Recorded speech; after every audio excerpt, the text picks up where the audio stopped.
Hello, everyone. I'm Matt Clark, research analyst for Money and Markets, here with your Bull and the Bear podcast. Now, I do want to make sure you head over to moneyandmarkets.com.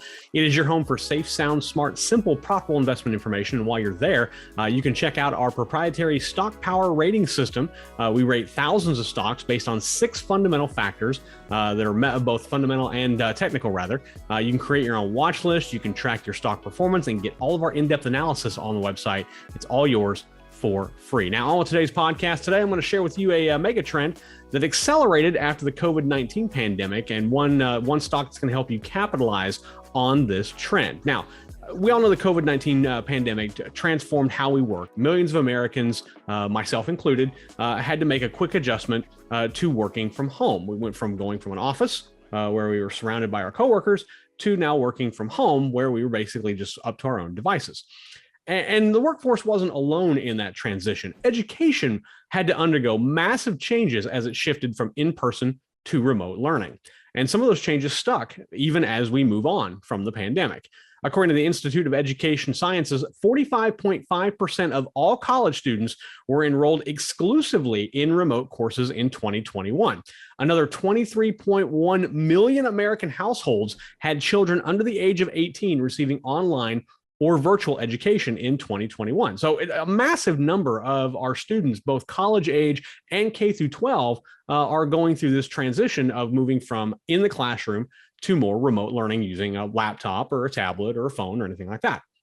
And I believe that remote learning is only going to continue to grow. And I believe I believe this soundly, not only because I have experience with it, both as a student and as an educator. Now, today I'm going to tell you about a power stock that provides remote learning materials to parents, teachers, and schools. It rates a 99 on our stock power rating system, which means it's in the top 1% of all stocks that we rate.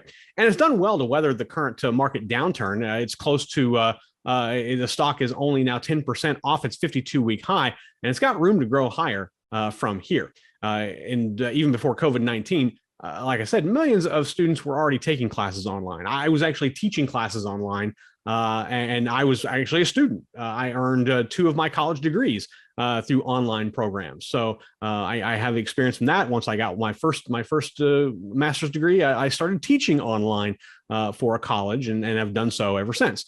And it's a great environment. It's a little different. It's not necessarily the same as sitting in a classroom, but there have been a lot of technological advances to help improve the student and the educator experience.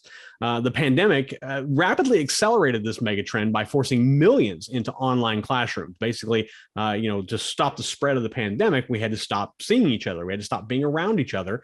So in order to do that on the education side, students then had to do all their schoolwork basically from home on a computer virtually.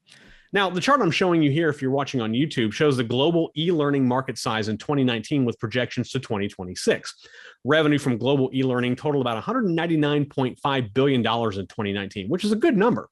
But that's expected to grow to $372 billion by 2026. That's an 86.5% growth rate for the markets. Massive expansion in a very short amount of time.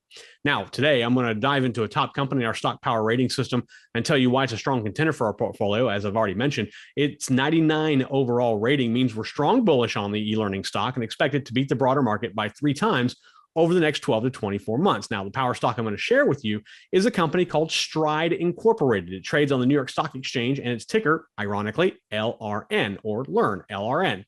It specializes in supplying online curriculum, software systems, and educational services to provide e-learning for students primarily in kindergarten through 12th grade in the US and internationally. As I mentioned again, Stride rates a 99 on our stock power rating system with strong growth, quality, and momentum. Now, I'm going to talk about growth and momentum in a bit, but as for quality, LRN has strong returns. Its return on equity is 11.4% compared to the industry average for professional and personal professional services, which is only about 0.1%. So I like to, 11.4% may not sound like a lot, but when you compare it to its peers, which is what I like to do to compare apples to apples, it becomes a much larger impact here. So you have 11.4% return on equity for Stride, whereas its peers are only at an average of about 0.1%. The company also has a net margin of 5.5%. Again, not strong if you look at it from a bigger picture, but if you compare it to its peer average is actually negative 2.5%. So you have positive 5.5% to negative 2.5% So it shows a lot of quality here, and it scores a 91 on our quality metric. Now, in terms of momentum, in the last 12 months, LRN stock has risen about 37% and continues to show some upward momentum, even during the market downturn. It's trading about $2 above its 50-day simple moving average, which is a bullish indicator for a stock, and it's outperformed its peers, which are down about 23.6% over the same 12 months. Now, LRN did see a dip in its share price in late January, but recovered and was actually stronger than the dive as the stock recouped its losses and surged to a new 52-week high in April. Now the stock is just $2 off of that high and moving in a direction to where it could top that high in short order. And now, thanks to a shift in online learning during the COVID-19 pandemic, LRN saw a massive jump in its total annual revenue from 2020 to 2021. It amounted to about a 47.4% increase in annual revenue. That's a massive amount. I don't care what sector you're in. That is a huge amount in just 1 year's time. Now, projections indicate that the growth in revenue is only going to continue as Stride anticipates annual revenue of $1.85 billion by 2024. That would be a 20% increase from its 2021 record revenues that it set. So it's still showing a nice upward trajectory in terms of its total revenue growth.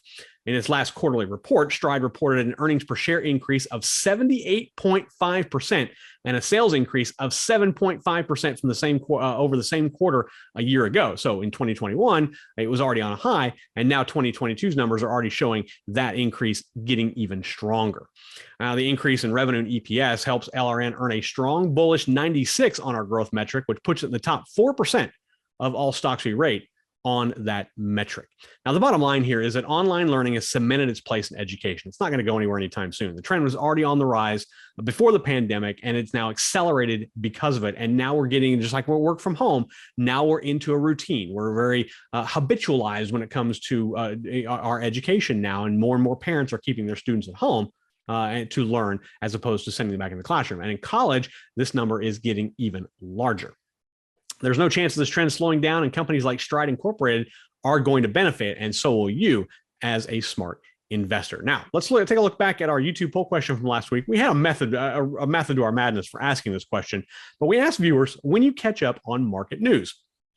57% of those who voted said they check market news throughout the day, while 16% said they check in the afternoon after the markets have closed, or have moved rather. About 14% they said they check after the market closes, while 6% said they check the news before the market opens.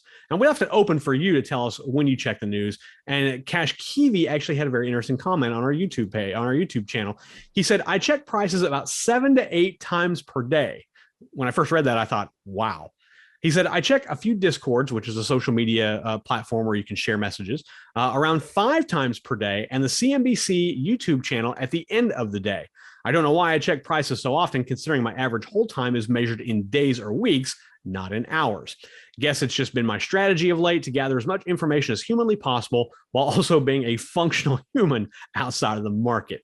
Well, I don't know necessarily that you're alone in that. I think with the market downturn, people are more prone to look at news more frequently, and especially check their portfolios more frequently, which is not necessarily a good thing to do. You don't want stress to overcome you here with the market. You want to make sure that you have a plan in place, but don't get into a habit of trying to check your stocks or your portfolio every minute or every hour, because that gets very frustrating and it could lead to panic selling, which is not something you necessarily want to do. Or it could also lead to panic buying, which also may not necessarily be a good idea.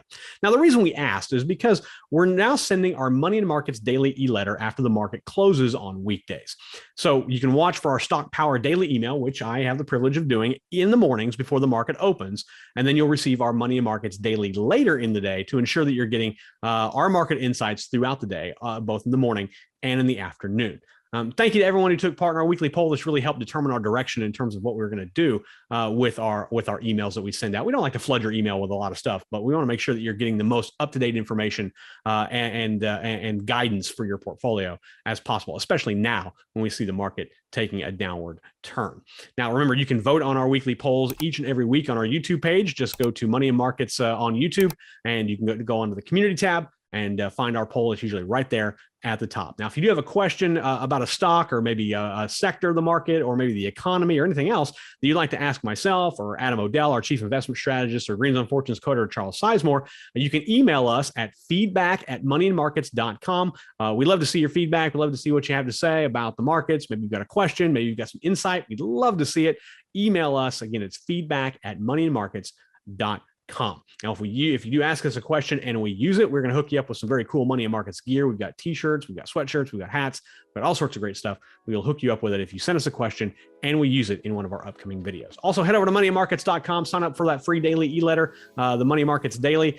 In it, we give you safe, sound, smart, simple investment information. Plus, I also have our Stock Power Daily, which comes out every single morning, gives you one stock to take a look at that ranks high in our proprietary stock rating system, Stock Power rating system. So you want to check that out as well. And while you're on our website, check out that Stock Power rating system. You can use it for free. You can get the metrics of and ratings of thousands of stocks out there. Go to the website. In the top right-hand corner of our homepage, you'll see a search bar. Just type in any ticker or company name, and you'll be able to see the rating of the stock broken down by our 6 ratings that we use. You'll see any fundamental data, a stock chart. You can even add stocks to your own personal watch list. And we have all of our insight that we've written about any of these stocks underneath there. And it's all yours at Money and Markets, completely free to use. That's all for me this week. I definitely appreciate everyone who has taken time to listen to our podcast and all of our videos. And if you have any questions, email us, feedback@moneyandmarkets.com. Until next time, this is Money Markets research analyst and host of the Bull and the Bear podcast, Matt Clark, wishing everyone safe trading.